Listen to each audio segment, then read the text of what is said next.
Eu sempre acreditei que a família deveria te proteger. Eu estava errada. Os dedos da minha irmã se torceram no meu cabelo como garras, antes que eu pudesse gritar.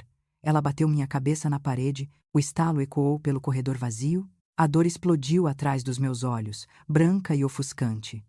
Eu desabei no chão, minha bochecha pressionada contra a madeira fria. Sangue morno e úmido na minha têmpora. Diana se agachou, o rosto a centímetros do meu, o perfume dela, aquele caro que nossos pais compraram para ela no Natal, encheu meus pulmões enquanto ela sussurrava: "Você não merece nada, nunca mereceu." Então ela se levantou, ajeitou a blusa e foi embora. Os saltos dela estalavam no chão, firmes e sem pressa. Como se ela não tivesse acabado de deixar a irmã sangrando e quase inconsciente. Ela pensou que ninguém nunca saberia.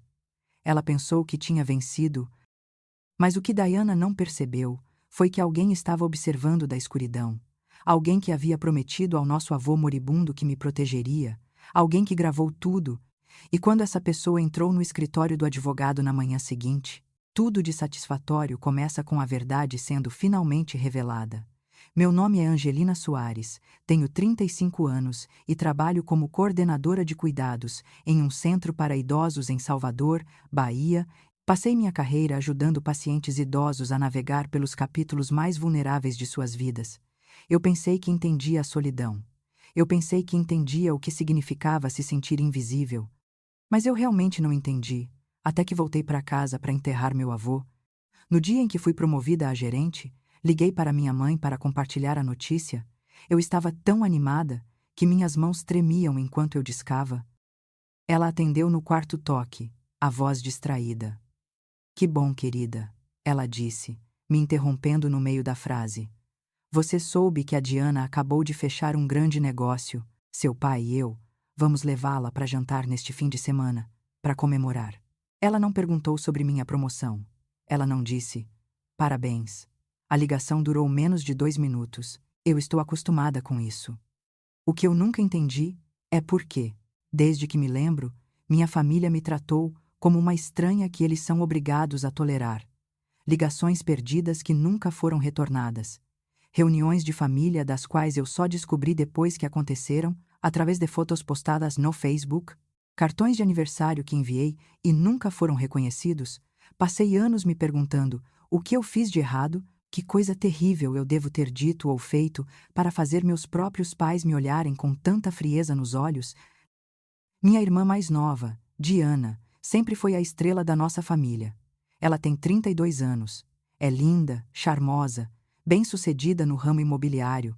Quando ela entra em uma sala, meus pais se iluminam como se ela fosse o próprio sol. Quando eu entro, eles olham para mim como se estivessem verificando se uma porta foi deixada aberta. 3 anos atrás, algo estranho aconteceu. Meu avô me ligou à meia-noite, a voz trêmula. "Angelina", e ele disse: "A Diana me disse que você não quer mais me ver. Ela disse que você acha que eu sou um fardo." Meu coração quase parou. Eu nunca tinha dito nada parecido. Eu amo meu avô mais do que qualquer pessoa no mundo. "Vovô, isso não é verdade", eu disse a ele. "Eu nunca diria isso. Eu te amo." Ele ficou em silêncio por um momento. Então ele disse: "Eu sei, querida, eu te conheço. É por isso que eu liguei." Ele nunca explicou o que o fez duvidar das palavras de Diana. Mas algo em sua voz naquela noite ficou comigo. Quando o vovô faleceu, eu voltei para casa para ajudar a organizar os pertences dele. A casa parecia vazia sem ele, mas o que me surpreendeu foi o carinho que recebi da Marta, a vizinha idosa dele. Ela foi a única pessoa que parecia genuinamente feliz em me ver. "Seu avô falava de você o tempo todo", disse Marta. Seus olhos gentis estudando meu rosto, ele disse que você era a única honesta naquela família. Ela fez uma pausa, e algo triste brilhou em sua expressão. "Ele me pediu para ficar de olho em você, caso algo acontecesse. Ele estava preocupado com alguma coisa." Eu agradeci a ela educadamente, mas as palavras dela me inquietaram de maneiras que eu não conseguia explicar. Dentro da casa, notei que a Diana estava agindo estranhamente. Ela ficava olhando para o escritório do vovô, onde ele guardava documentos importantes. Mais tarde, eu a peguei sussurrando para nossa mãe na cozinha. "Eu cuidei de tudo", Diana disse, a voz baixa e urgente. Ela não será um problema. Nossa mãe assentiu, parecendo aliviada. Eu fiquei paralisada no corredor, meu coração batendo forte. Do que elas estavam falando? Naquela noite, ouvi Diana ao telefone, a voz fria e confiante.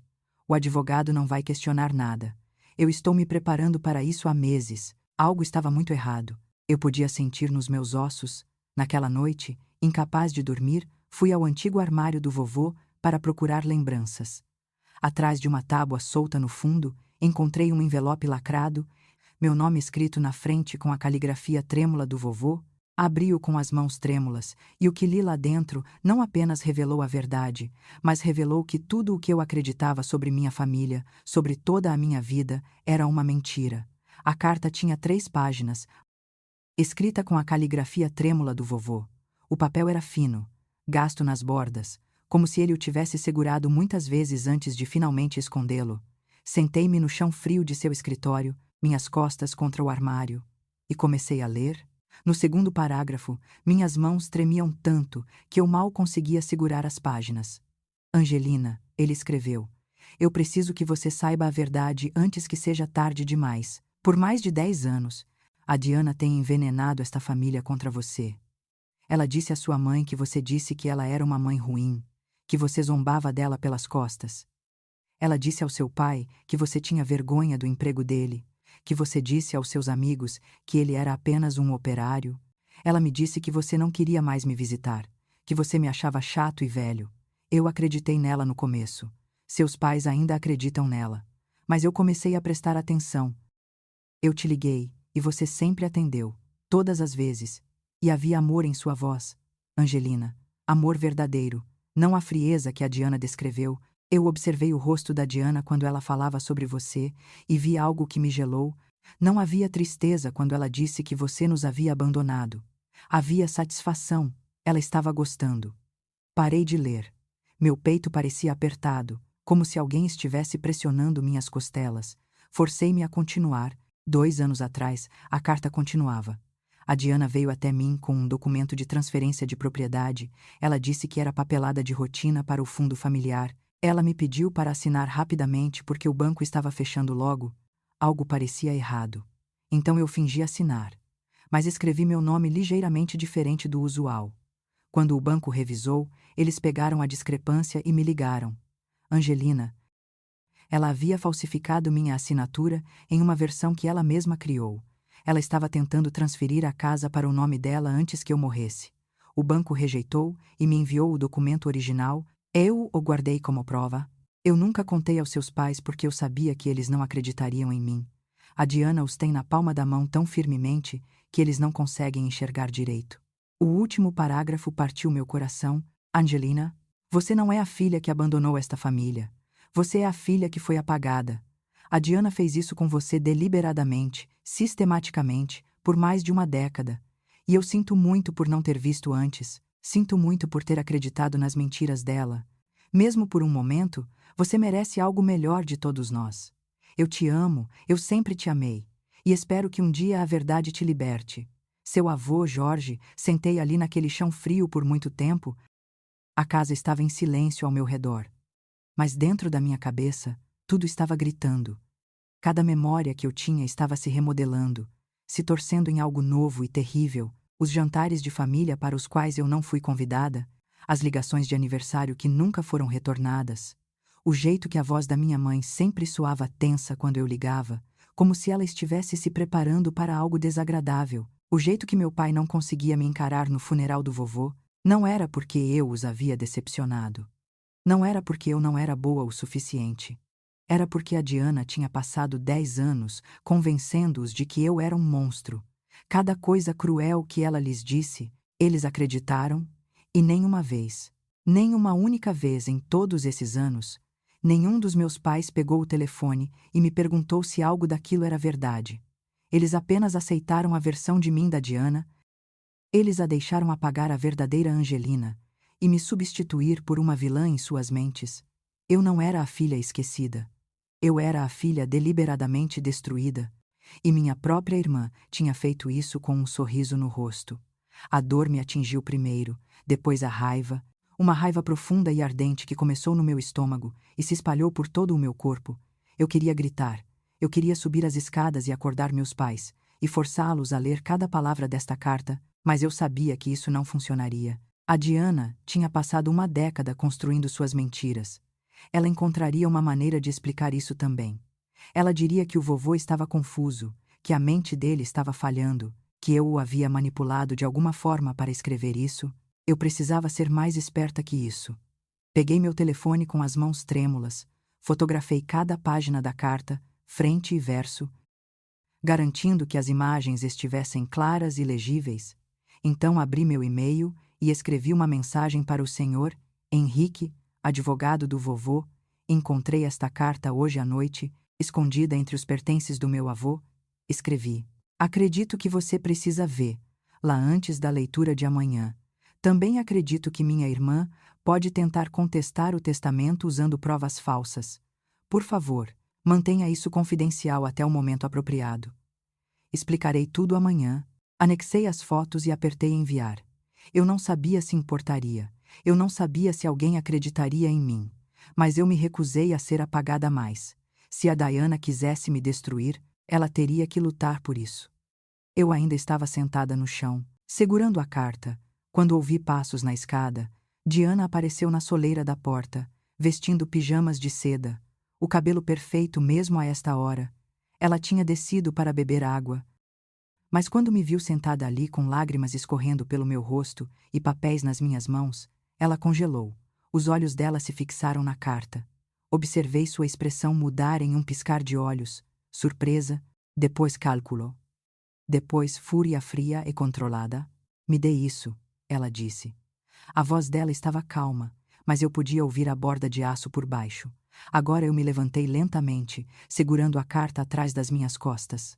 Não, eu sei o que você fez, Diana. Eu sei de tudo. As mentiras que você contou para a mamãe e o papai, as coisas que você disse sobre mim para o vovô, a assinatura falsificada, eu sei de tudo. Algo brilhou nos olhos dela. Medo, talvez, ou apenas aborrecimento por seu plano perfeito ter uma falha. Então ela avançou sobre mim. Ela agarrou meu pulso e o torceu com força, tentando arrancar a carta do meu aperto. Eu segurei com tudo o que tinha. Me solta. Ela sibilou, as unhas cravando na minha pele. Quando eu não soltei, ela mudou de tática. Ela agarrou um punhado do meu cabelo e bateu minha cabeça na parede atrás de mim. O estalo ecoou pela casa silenciosa, a dor explodiu no meu crânio, branca e cegante. Minha visão ficou embaçada. Meus joelhos cederam, eu deslizei pela parede e desabei no chão, incapaz de me mover, incapaz de pensar através do zumbido nos meus ouvidos. Senti ela puxar a carta dos meus dedos enfraquecidos. Diana se agachou ao meu lado, o rosto a centímetros do meu. Eu podia sentir o perfume dela, algo caro e floral. Você acha que alguém vai acreditar em você? Ela sussurrou. A voz dela era suave, quase terna, o que a tornava pior. Eu passei 10 anos garantindo que não acreditassem. Você não é nada, Angelina. Você sempre foi nada, e depois de amanhã, você nem terá o dinheiro do vovô para se sentir melhor. Ela se levantou, guardou a carta no bolso do pijama e foi embora. Os passos dela sumiram na escada. Ela nunca olhou para trás. O que a Diana não sabia era que a janela da sala de estar estava bem aberta por causa do calor do verão. O que ela não sabia era que Marta, incapaz de dormir, tinha ido verificar a casa. Marta estava no próprio quintal, a poucos metros daquela janela. Quando ouviu os gritos, ela viu a briga. Ela viu a Diana bater minha cabeça na parede. Ela a viu se agachar e sussurrar aquelas palavras terríveis, e com as mãos trêmulas, Marta pegou seu telefone e gravou os momentos finais do ataque da minha irmã. Ela tinha o vídeo agora, e ela tinha outra coisa. Ela tinha a cópia da carta que o vovô havia dado a ela meses atrás, com instruções para usá-la apenas se a Diana tentasse me machucar. Diana foi embora naquela noite acreditando que havia destruído a única evidência contra ela. Ela não tinha ideia de que 2 cópias daquela carta existiam, e ela não tinha ideia de que a mulher que as possuía iria entrar no escritório do advogado na manhã seguinte e queimar o mundo inteiro dela até o chão.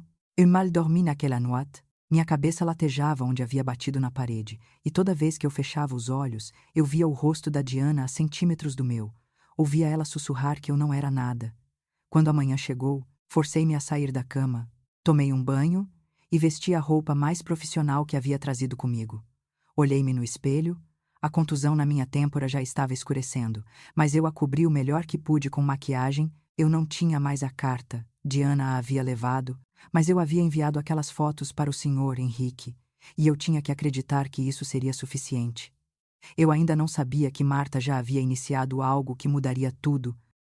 30 minutos antes da leitura do testamento, Marta Almeida entrou no escritório de advocacia de Henrique. Ela tinha 73 anos, vestida com suas melhores roupas de domingo, e carregava um envelope lacrado que Jorge lhe havia dado meses antes de morrer. As mãos dela tremiam enquanto ela o colocava na mesa do advogado. Ele me disse para só abrir isso se alguém tentasse machucar a Angelina.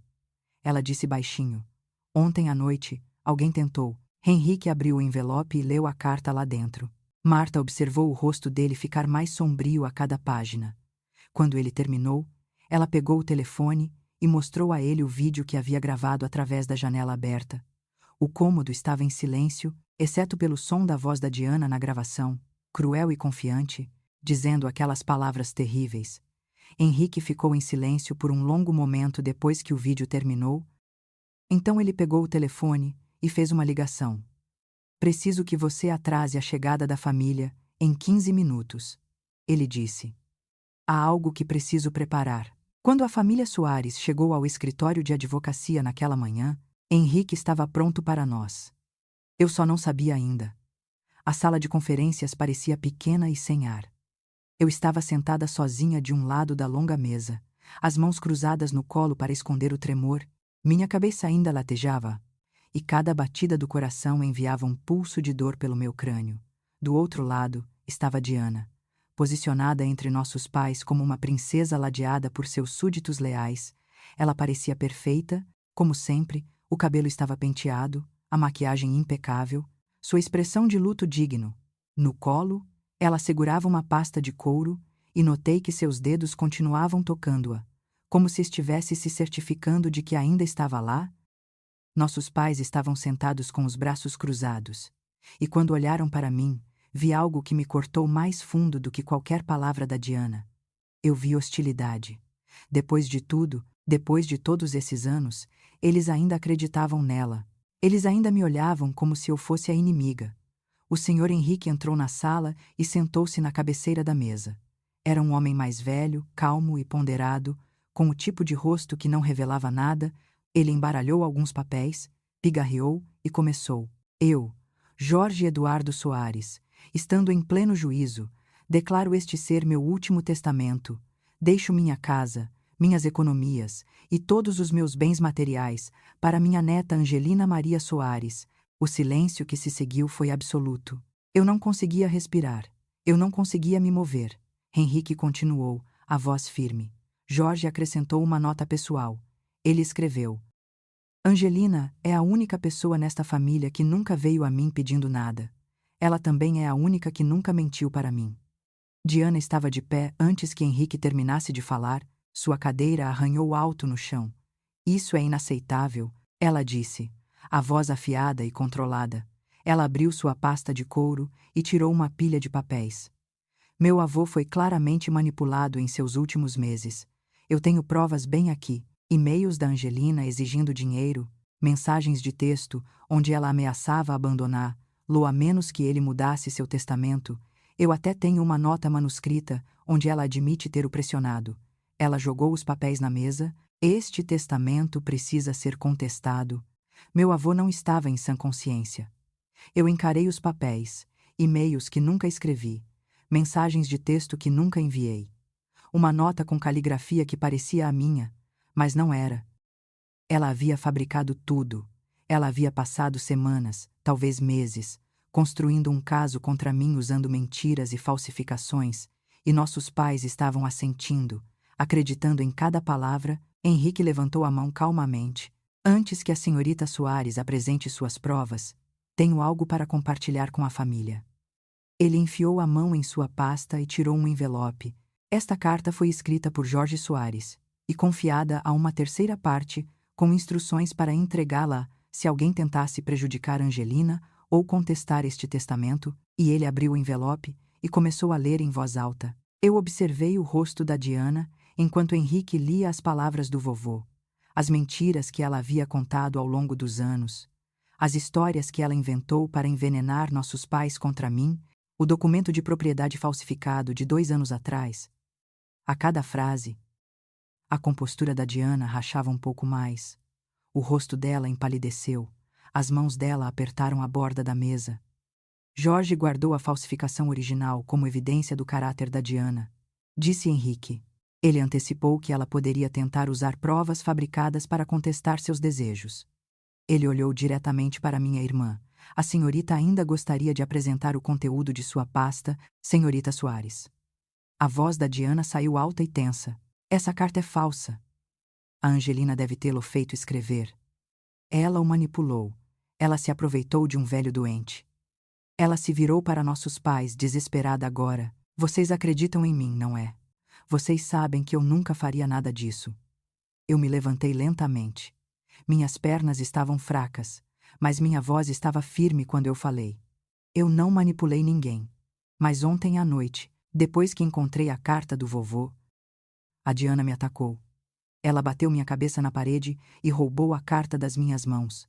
Ela pensou que destruiu a única cópia. Eu olhei para a porta. Ela estava errada. A porta se abriu. Marta Almeida entrou. Vestida com suas melhores roupas de domingo, o rosto calmo, mas determinado. Ela tinha 73 anos e era vizinha e amiga mais próxima de Jorge por mais de 40 anos. Ela caminhou até a mesa de Henrique e colocou seu telefone suavemente. Eu sou Marta Almeida, ela disse, a voz clara e inabalável. Jorge me pediu para cuidar da Angelina porque ele sabia o que estava por vir. Ontem à noite, vi exatamente do que a outra neta dele é capaz. Henrique conectou o telefone à tela de exibição na parede. O vídeo começou a tocar. A sala assistia em silêncio congelado. Lá estava Diana agarrando meu cabelo, lá estava o momento em que ela bateu minha cabeça na parede, lá estava o rosto dela inclinado perto do meu enquanto eu estava desabada no chão, e lá estava a voz dela, clara como o dia, dizendo aquelas palavras. Você não é nada, Angelina. Você sempre foi nada. Minha mãe soltou um soluço sufocado. Meu pai olhou para o chão, incapaz de assistir. Diana ficou paralisada, a boca aberta, sem palavras. Sua pasta de provas fabricadas jazia esquecida na mesa. Tudo o que ela havia construído, cada mentira que ela havia contado, cada relacionamento que ela havia envenenado, estava desabando ao redor dela em tempo real. Eu observei minha irmã e senti algo que não esperava. Nem satisfação, nem triunfo. Apenas um alívio profundo e exausto. Por 35 anos, acreditei que eu era o problema. Por 35 anos, me perguntei o que havia de errado comigo, que minha própria família não podia me amar. Agora eu sabia a verdade. Nunca fui eu. Nunca fui eu. Pela primeira vez na vida, não me senti invisível, senti-me livre. Mas o vídeo foi apenas o começo da ruína da Diana. Quando os investigadores terminaram de examinar a pasta de evidências dela, eles descobriram e-mails fabricados, mensagens adulteradas e documentos falsificados. Prova de uma fraude calculada que custaria a Diana muito mais do que apenas uma herança. Tudo o que ela havia construído estava prestes a desmoronar. Os dias após a leitura do testamento se misturaram em um borrão de entrevistas policiais, reuniões de advogados e noites sem dormir. Eu apresentei acusações de agressão contra a Diana. Na manhã seguinte àquele confronto terrível no escritório de Henrique, o vídeo que Marta havia gravado era uma prova inegável. Você podia ver tudo claramente. O ataque, o roubo da carta, aquelas palavras sussurradas que ainda ecoavam na minha cabeça toda vez que eu fechava os olhos. Mas o que começou como um simples caso de agressão rapidamente se tornou algo muito maior. Investigadores examinaram o conteúdo da pasta de couro da Diana, aquela que ela havia planejado usar para contestar o testamento. Especialistas forenses rastrearam os e-mails para uma conta que Diana havia criado sozinha, usando um nome falso. As mensagens de texto foram alteradas digitalmente, capturas de tela manipuladas para mudar datas e palavras.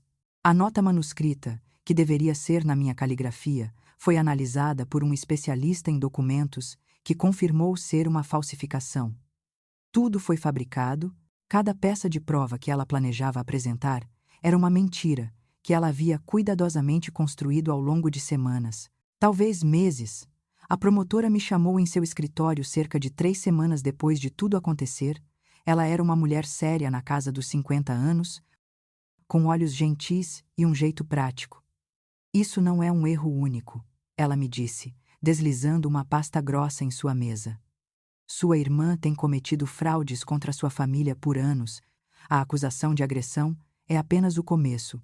Eles também revisaram o documento de transferência de propriedade de 2 anos atrás. Aquele em que Diana havia falsificado a assinatura do vovô. O prazo de prescrição os impedia de processar aquele crime específico separadamente, mas eles o usaram para estabelecer o que chamaram de padrão de engano calculado. Diana não estava apenas enfrentando acusações de agressão agora. Ela estava enfrentando tentativa de fraude, adulteração de provas e potencialmente mais acusações. À medida que a investigação continuava, as consequências vieram para a Diana mais rápido do que qualquer um esperava. Sua empresa imobiliária a demitiu em 1 semana após o vídeo vir à tona. Alguém o vazou online e, em poucos dias, ele se espalhou por grupos de mídia social locais. Seu empregador chamou de dano à reputação e rescindiu seu contrato imediatamente. Seu namorado de 2 anos, um arquiteto de sucesso que ela vinha preparando como um potencial marido, descobriu a verdade sobre nossa família. Diana havia dito a ele que eu era o problema. Ela disse que eu havia roubado joias da família quando o vovô ficou doente. Ela disse que eu o havia abandonado em seus últimos meses e só voltei pela herança. Quando ele soube a verdade, quando ele viu o vídeo e leu sobre os documentos falsificados, ele terminou o relacionamento imediatamente e bloqueou o número dela. Amigos que antes admiravam sua confiança e sucesso começaram a ver Paula de forma diferente. Um por um, eles pararam de retornar suas ligações. Os convites para festas e jantares secaram. A mulher que sempre tinha um lugar importante para ir de repente não tinha para onde ir. Ela foi forçada a vender seu luxuoso apartamento no centro para pagar suas crescentes despesas legais. A última notícia que tive foi que ela estava alugando um pequeno estúdio nos arredores da cidade, esperando a data do julgamento. A mulher que passou 1 década me tornando invisível tinha se tornado alguém que ninguém queria ver. 2 semanas após a leitura do testamento, minha mãe ligou. A voz dela estava embargada de lágrimas, quase irreconhecível. Nós não sabíamos, Angelina, ela disse. A Diana nos contou tantas coisas ao longo dos anos. Ela disse que você estava zangada conosco, que você não queria mais fazer parte desta família. Nós acreditamos nela. Sentimos muito. Eu ouvi em silêncio, deixando as palavras dela me envolverem. Parte de mim esperou 10 anos para ouvir aquelas palavras. Outra parte de mim não sentiu nada além de exaustão. Quando ela terminou, eu falei. Minha voz estava calma, mas eu não suavizei o que precisava dizer. Mãe, eu liguei para você todos os meses por 10 anos. Todos os meses, e toda vez, você parecia que não via a hora de desligar. Você alguma vez, pelo menos uma vez, me perguntou se o que a Diana disse era verdade. Silêncio do outro lado da linha. Você alguma vez se perguntou por que eu diria aquelas coisas terríveis sobre você, quando eu continuei ligando, continuei tentando visitar, continuei enviando cartões de aniversário que nunca foram reconhecidos? Mais silêncio. Eu continuei. Eu não estou mais com raiva da Diana, mãe. Ela está doente. Algo está quebrado dentro dela que eu não consigo consertar e não quero entender. Mas estou com raiva de você e do papai. Ela mentiu, sim. Mas vocês escolheram acreditar nela sem nunca me dar a chance de me defender. Por 10 anos. Vocês nunca pegaram o telefone e me perguntaram meu lado da história. Isso não é culpa da Diana. Isso é culpa de vocês. Eu a ouvi chorar baixinho, mas não consegui parar. Preciso de um tempo longe desta família. Por favor, não me liguem. Quando eu estiver pronta, eu farei contato. Eu desliguei antes que ela pudesse responder. Sentei sozinha no meu apartamento por muito tempo depois daquela ligação, olhando para a parede, sentindo o peso de 10 anos perdidos pressionando meu peito. 3 semanas depois, alguém bateu na porta do meu apartamento. Abri e encontrei meu pai parado no corredor. Ele parecia ter envelhecido 1 década desde a leitura do testamento. Os ombros estavam curvados, os olhos avermelhados, as mãos tremendo ao lado do corpo. Ele não pediu para entrar, apenas ficou ali na soleira da porta e começou a falar. Passei as últimas 3 semanas revisando tudo, ele disse, a voz rouca e embargada. Cada registro telefônico, cada mensagem de texto que você enviou. E eu nunca respondi. Cada vez que você fez contato, e eu te ignorei, porque a Diana me disse que você havia dito algo cruel sobre sua mãe. Ele parou, lutando para soltar as palavras. Seu avô tentou me contar uma vez, há uns 2 anos. Ele disse que a Diana não era quem pensávamos que ela era. Ele disse que algo estava errado com ela, que ela estava te machucando. Eu disse a ele que ele estava ficando confuso na velhice. Eu disse a ele para parar de causar problemas. Lágrimas escorreram pelo seu rosto marcado, desaparecendo na barba grisalha no queixo. Eu escolhi a palavra dela em vez da dele. Meu próprio pai, e eu o descartei como se ele estivesse perdendo a cabeça? Ele olhou para mim então. Realmente olhou para mim, talvez pela primeira vez em anos. Eu poderia ter pegado o telefone a qualquer momento nos últimos 10 anos e apenas perguntado se algo daquilo era verdade. Uma ligação. Só isso teria sido necessário, mas eu nunca fiz. Eu apenas acreditei no que era mais fácil de acreditar. A voz dele quebrou completamente. Isso não é culpa da Diana, Angelina. Isso é minha. Eu falhei com você. Eu falhei com minha própria filha. E passarei o resto da minha vida sabendo disso. Ele não pediu perdão. Ele não deu desculpas. Ele não tentou explicar ou justificar ou minimizar. Ele apenas ficou ali, um velho quebrado por suas próprias escolhas, me contando a verdade que eu esperei 35 anos para ouvir. Eu chorei, não porque o perdoei. Eu não tinha certeza se conseguiria perdoar totalmente nenhum dos meus pais pelo que eles permitiram que a Diana me fizesse. Mas eu chorei porque, pela primeira vez na minha vida, alguém da minha família finalmente viu a verdade sem me forçar a lutar por ela. Alguém finalmente acreditou em mim, sem precisar de um vídeo, ou uma carta, ou um advogado para provar que eu não era o monstro que a Diana havia me transformado. Eu disse ao meu pai que precisava de tempo, ele assentiu e saiu sem dizer mais uma palavra.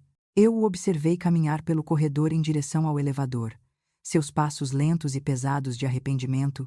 Quando voltei para a casa do vovô, alguns dias depois, para começar a organizar seus pertences, subi ao sótão para vasculhar algumas caixas antigas. Atrás de uma pilha de álbuns de fotos empoeirados, encontrei algo que não esperava. Uma caixa de madeira com uma nota colada na tampa com a caligrafia trêmula do vovô. Dizia simplesmente: "Para Angelina, quando você estiver pronta." Abria com as mãos trêmulas, e o que encontrei lá dentro tirou meu fôlego. Estava cheia de tudo o que ele não pôde dizer enquanto estava vivo, e finalmente curaria as feridas que minha família passou uma década infligindo. A caixa de madeira era velha e gasta, do tipo que o vovô costumava fazer em sua oficina quando eu era uma menina. Eu a levei para baixo e sentei na mesa da cozinha dele, a mesma mesa onde ele costumava me fazer chocolate quente em manhãs frias de inverno. Minhas mãos tremeram enquanto eu levantava a tampa. Lá dentro havia dezenas de cartas, todas endereçadas a mim. Nenhuma delas jamais enviada. Peguei a primeira e comecei a ler. E quando terminei, entendi tudo. 3 meses se passaram entre aquele momento no sótão e o dia em que Diana finalmente enfrentou seu julgamento. Ela aceitou um acordo judicial para evitar um julgamento público que exporia cada detalhe de sua manipulação de uma década ao mundo. Os termos criminais foram severos, mas justos. 200 horas de serviço comunitário, 2 anos de liberdade condicional, $30, 000, em restituição, a serem pagos diretamente a mim, e aconselhamento psicológico obrigatório, para o que os promotores descreveram como comportamento enganoso patológico. Ela ficou naquele tribunal parecendo menor do que eu jamais a tinha visto, suas roupas de grife substituídas por algo simples e esquecível, seu cabelo perfeitamente penteado preso em um simples rabo de cavalo. Ela não olhou para mim uma vez durante todo o processo.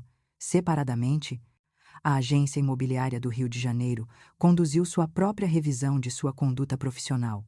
Os documentos fabricados, as acusações de fraude, o padrão estabelecido de engano que se estendeu por anos, tudo isso a desqualificou para possuir uma licença profissional no Estado. Sua certificação imobiliária foi permanentemente revogada, a carreira que ela havia construído, o sucesso que ela havia ostentado em cada reunião familiar, os negócios que ela fechou que nossos pais celebravam, enquanto ignoravam minhas próprias conquistas silenciosas. Tudo isso se foi, sem carreira, sem economias depois das despesas legais, sem amigos dispostos a se associar a ela e sem nenhum membro da família oferecendo abrigo. Diana não tinha para onde ir. Ela acabou se mudando para uma pequena cidade no interior de Minas Gerais para morar com uma prima distante, que ela mal conhecia. Ouvi isso através de Marta, que ainda se mantinha informada mesmo depois que tudo acabou. Pela primeira vez na vida, minha irmã não tinha nada. Nenhuma plateia para se apresentar, nenhuma família para manipular, nenhuma irmã para pisar para se sentir mais alta. Ela teria que descobrir quem ela realmente era, quando não pudesse mais se definir por ser melhor do que eu. Esse era o verdadeiro castigo dela, e talvez, se ela realmente mudasse, também fosse sua única chance de redenção. Mas essa era a jornada dela agora. Não a minha. Eu tinha minha própria vida para reconstruir. As cartas na caixa do vovô se tornaram minha posse mais preciosa. Havia cartas sobre minha formatura na faculdade. Ele escreveu que havia dirigido 3 horas para me ver subir ao palco, sentado na última fila porque tinha medo de causar uma cena com meus pais. Ele disse que chorou quando chamaram meu nome. Havia cartas sobre meu primeiro emprego no centro para idosos.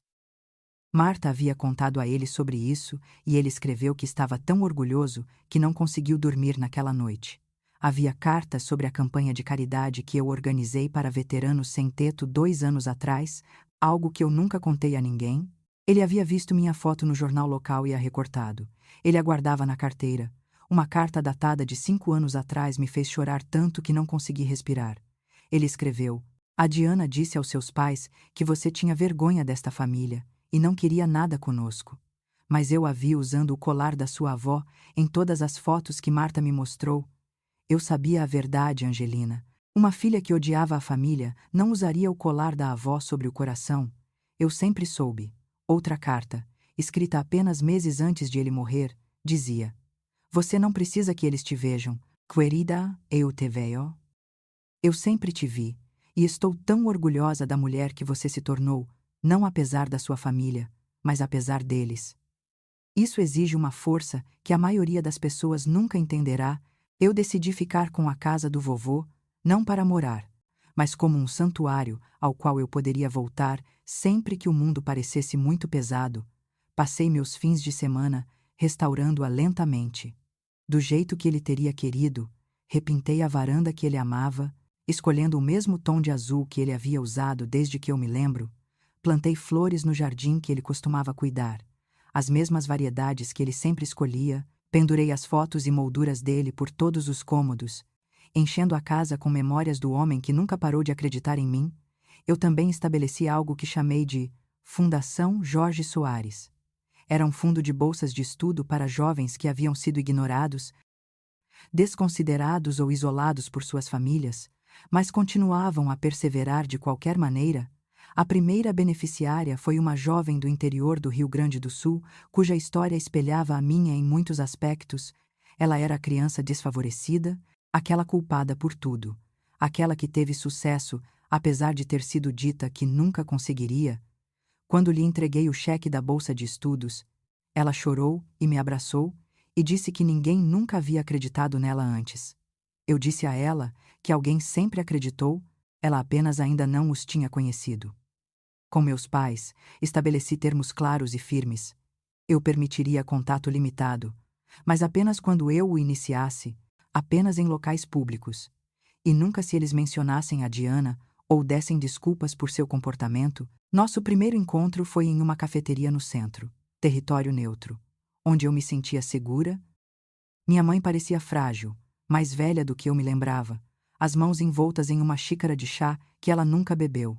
Meu pai sentou-se rígido, e em silêncio, os olhos vermelhos do que eu suspeitava serem muitas noites sem dormir. Eu disse a eles exatamente onde eu estava. "Vocês não recebem crédito por finalmente acreditarem em mim." Eu disse.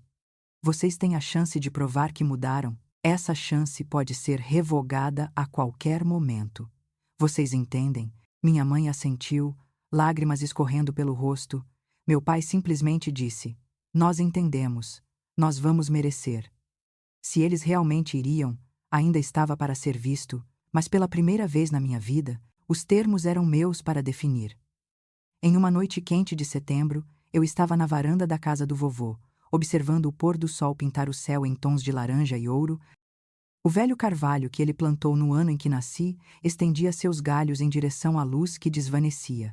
As folhas farfalhando na brisa suave, eu segurei a última carta da caixa, datada de apenas 2 semanas antes de ele morrer. Quando suas mãos mal conseguiam segurar uma caneta, a caligrafia era trêmula, algumas palavras quase ilegíveis, mas eu a li tantas vezes que a sabia de cor.